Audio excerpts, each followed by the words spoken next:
Halo pemirsa GPR TV, dari Sabang sampai Baroke, dari Miangas hingga Pulau Rote. Bertemu lagi bersama saya Mona Azharin dalam program Kominfo Newsroom.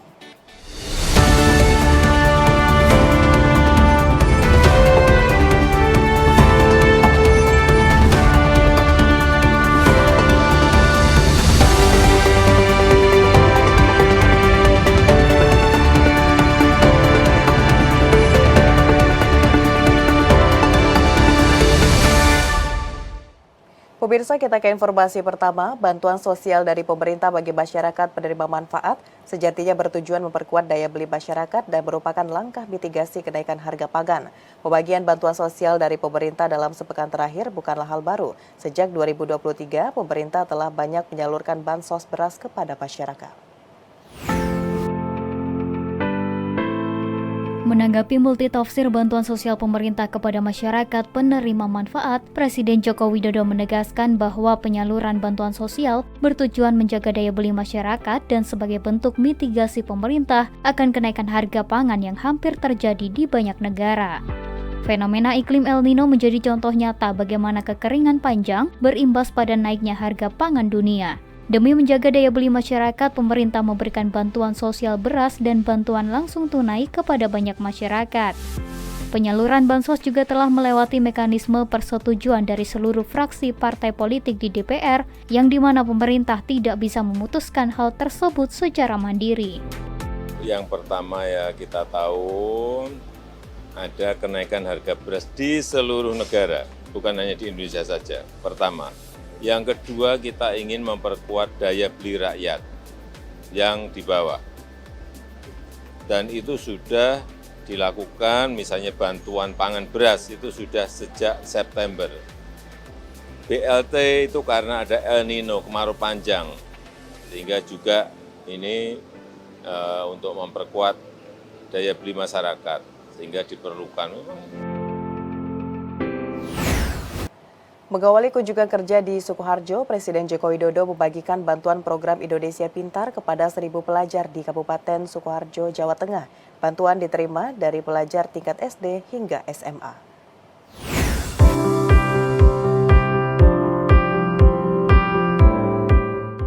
Presiden Joko Widodo lakukan kunjungan kerja ke Kabupaten Sukoharjo, Jawa Tengah. Kunjungan Presiden ke Sukoharjo berkaitan dengan pemberian bantuan program Indonesia Pintar untuk 1.000 pelajar dari SD hingga SMA.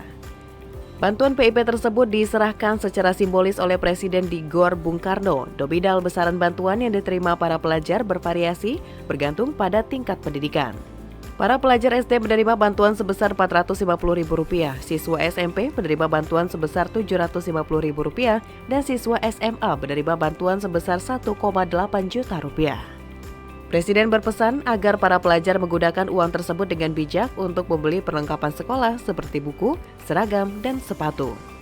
Meski PIP menyasar pelajar SD hingga SMA, namun Presiden Joko Widodo mengatakan tengah menyiapkan bantuan program Kartu Indonesia Pintar dengan nominal KIP kuliah maksimal hingga Rp8 juta menyesuaikan dengan jurusan perkuliahan. Sebanyak 900.000 lebih mahasiswa tercatat masuk dan terdaftar dalam program KOP di seluruh Indonesia. Sementara untuk tahun 2024, jumlah penerima PIP ditingkatkan menjadi 18,7 juta penerima. Sekarang anak-anak SD diberi, SMP diberi, SMA, SMK diberi. Kalau ingin kuliah, masih ada yang namanya KIP kuliah. Akan diberikan kepada anak-anakku semuanya. Jadi belajar terus, semangat belajar yang tinggi, agar bisa sekolah, kuliah, sampai perguruan tinggi. Pemirsa, Presiden Joko Widodo menyebutkan pengunduran diri Menko Polhukam Mahfud MD tidak ada hubungannya dengan situasi di Kabinet Menteri Indonesia Maju. Menindaklanjuti hal tersebut, Presiden Joko Widodo mengeluarkan Kepres nomor 200P tahun 2024 dan menunjuk Menteri Dalam Negeri Tito Karnavian sebagai pelaksana tugas Menko Polhukam.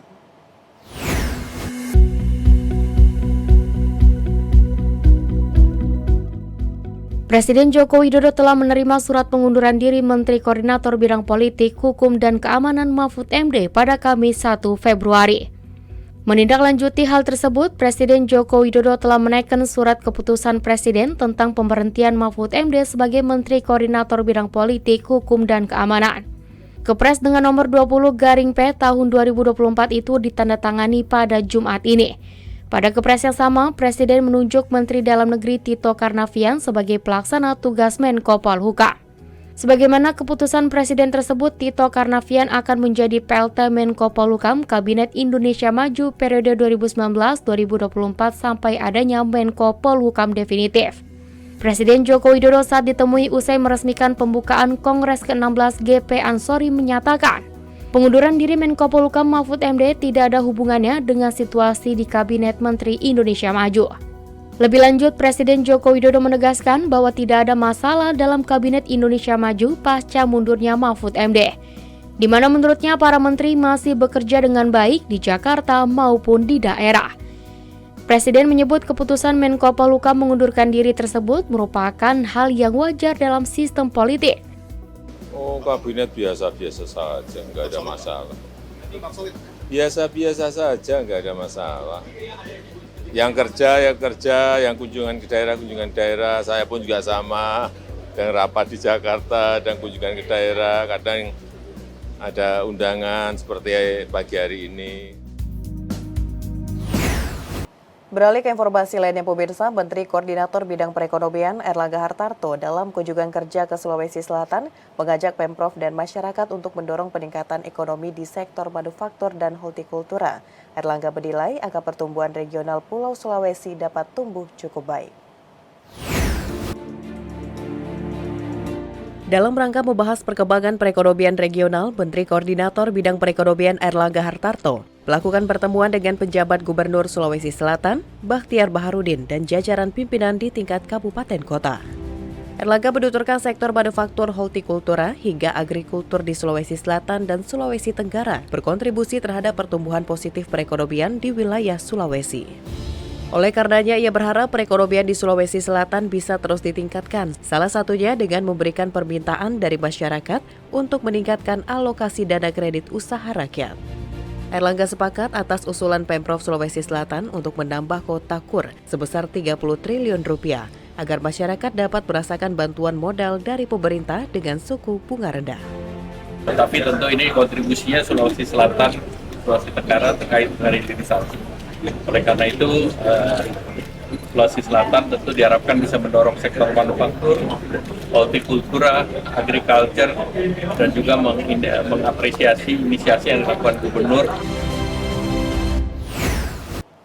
Pemirsa, usai jeda pariwara, kami akan kembali dengan informasi lainnya. Tetaplah bersama Kominfo Newsroom.